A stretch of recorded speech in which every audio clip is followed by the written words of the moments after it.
It's Saturday, starting to work on the camper again. I'm going to start working on the seams. Keaton's going to make sure that these lines are all straight. This is going to be a process right here. I'll just keep updating you as we build the seams for the mold.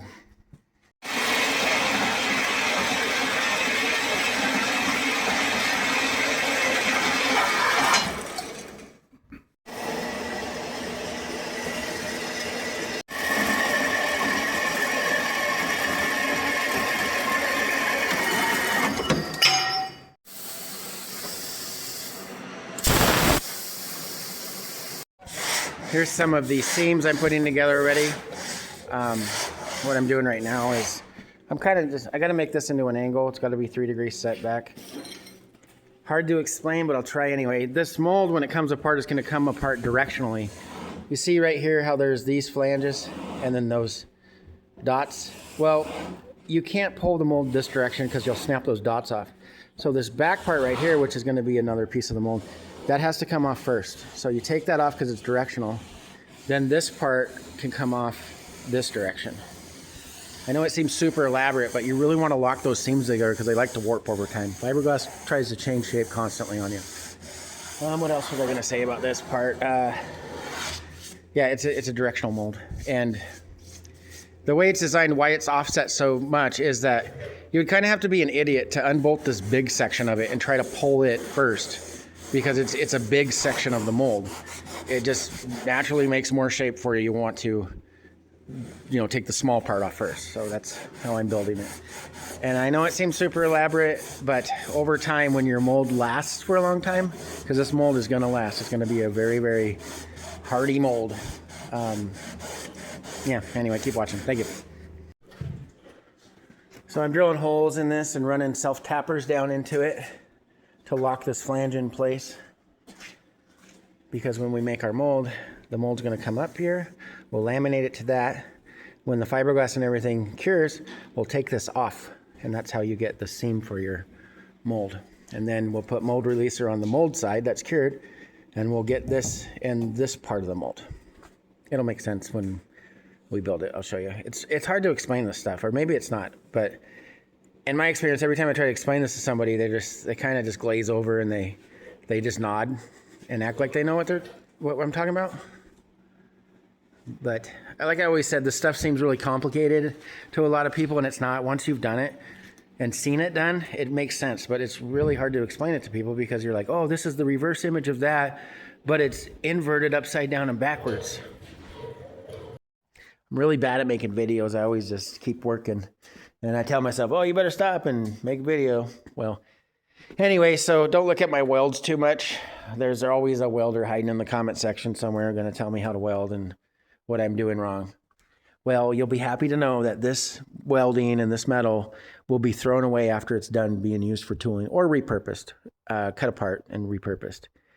It has nothing to do with the welding skills. It's just to hold the shape. So let's get that out of the way, because I know it looks a little boogery in some spots. It's just to make a flange. So what we have to do now is we're gonna take this flange off and that flange over there, and we have to sand this and primer it. The reason you want to sand it and primer it is because you'll get a little bit of burrs in these things right here, these keyways, and there's a really hard right angle there, and the primer goes in, it creates a small little radius. It's really beneficial to long-term molds. It'll keep your mold from breaking apart and deteriorating fast. So that's what I got to do now. I'm going to do that, get these primered, and then you fill all these in with Bondo and grind those smooth. You'll see when we're done. Like I said, it's hard to explain a lot of this stuff, but once I show it to you when it's done, you'll be like, oh, that makes sense. Thanks for watching. All right, I got it outside here. I'm working on my poor man's workbench, using some super clean and just degreasing this, kind of giving it a light sanding with the Scotch-Brite pad, and I'm going to put some primer on it. More super clean. Hopefully I can get these dried today so I can get primer on them. I might actually work on this tomorrow too. I want to kind of speed this process up instead of working on it every Saturday. I mean, I don't want to burn myself out on it, but I don't want to take too long. Getting excited about getting that mold done. All right, we got these all washed up. I'm gonna fill all those crappy parts of the seams with Bondo, some Banda. And again, try to get some primer on it maybe. It's about 4:30. It's almost quitting time. I'm trying to hurry up and get this going. But yeah, you just Bondo your seams where your welds are to create a smooth seam on your mold. It's not super hypercritical. You just want to get a good smooth seam. That's it. And then just get some primer on it. We're almost ready to lay this thing up. Keaton sanded this side down again. Pretty happy with it. Yeah, we should be able to make a mold pretty soon. It's coming right along. All right, end of the day. Got these primered. So you can see the primer fills in that little sharp radius. Just makes a smoother edge is what it does. I used Evercoat G2 polyester primer on this. This stuff down here, we were using a USC product. It's like a feather fill. It's a polyester high build primer too. But, and this isn't a paid advertisement. I only got 634 subscribers, so there's no paid advertisements for anything. The Evercoat G2 polyester primer is far superior to the USC products, the Feather Fill or Feather Ride or whatever it's called. Yeah, just had to throw that out there. We switched over to try to save some money, you know, just a little bit of budget because the USC products are cheaper.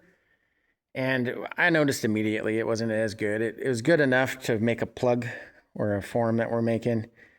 But I had a little bit of the Evercoat left and I put it on there. And it is, oh man, I forgot how nice that stuff is. It goes on thick in one coat and it sticks to anything. So anyway, these are the seams for the mold. We got those all done today. Kind of didn't think we were going to get a lot done today, but we did. We really hauled ass. Keaton got it all sanded down again. There's a little corner we got to fix there that I was fixing. But he got all this line and all that flange smoothed out, and I reprimered it. And it's donezo. It's done. This side got a little tiny low spot there. I think that'll block out though. Look at this. I got, well, you can't really see them. I got kitty hands. You know those little scratches? We got a kitty. And it is a little monster. It just mauls me. You know, all those little scratches are from that little monster cat. Anyway, this side's done. Keaton blocked it out again. It came out perfect. We're really happy with it. And yeah, that's it for this episode. We decided to start calling our things episodes instead of like part 18, part 19 or whatever. So yeah, like and subscribe to our page, please. We really appreciate the support. If you got any questions, just throw them in the comment section. We're happy to answer any questions about mold making or I don't know, whatever you want to know. Just go ahead and ask away. Thanks, man. Have a good weekend.